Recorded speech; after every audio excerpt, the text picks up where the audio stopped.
मुझो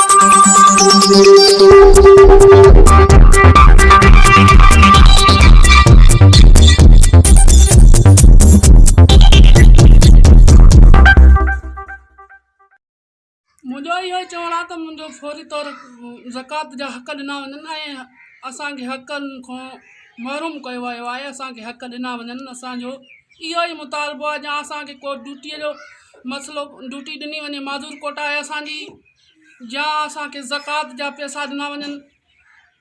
असां पंहिंजो गुज़र सफ़र कयूं। असांजो पीउ कुराड़ो आहे, हिन वक़्तु 2-3 किला मछी हलाईंदो आहे, रोज़गारु कंदो आहे। असां हक़दार आहियूं, असांखे पंहिंजा हक़ ॾिना वञनि। असां हक़नि जे ख़ातिर एहतिजाज कयो आहे। असां एहतिजाज अॻिते बि कंदा रहंदासीं।